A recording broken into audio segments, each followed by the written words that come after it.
నందు హీరోగా చేసిన psych Siddhartha first look and teaser recent గా రిలీజ్ అయింది. ఈ సినిమా డిసెంబర్ 12న థియేటర్స్ లో రిలీజ్ కానుంది. లాస్ట్ ఇయర్ క్రిస్మస్ కి కన్నడ బాద్షా కెచ్చా సుదీప్ చేసిన మ్యాక్స్ కి సీక్వెల్ గా వస్తున్న మార్క్ సినిమా నుంచి ఇంట్రో టేజర్ రిలీజ్ అయింది. Colour photo film Sandeep Raj direction లో bubble gum film Roshan Kanakala హీరోగా చేసిన మోగ్లీ 2025 టేజర్ ఈ నవంబర్ 12న మన ముందుకు రానుంది.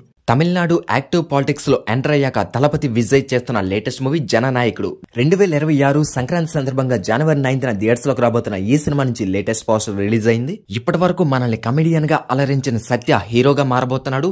మత్తు వదలరా ఫేమ్ రితేష్ రాణా డైరెక్షన్ లో తన హీరోగా చేయబోయే లేటెస్ట్ మూవీ ఓపెనింగ్ రీసెంట్ గా జరిగింది. ఈ సినిమాలో miss universe India Reena Singh heroine గా చేస్తున్నారు. లోకనాయకుడు కమల్ హాసన్ బర్త్డే సందర్భంగా కల్కి 2898 AD మూవీ టీం సుప్రీం యాస్కిన్ కి బర్త్డే విషెస్ తెలియజేశారు.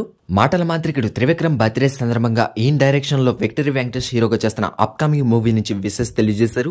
Big boss fame Amardeep birthday సందర్భంగా ఆయన హీరోగా చేస్తున్న సుమతి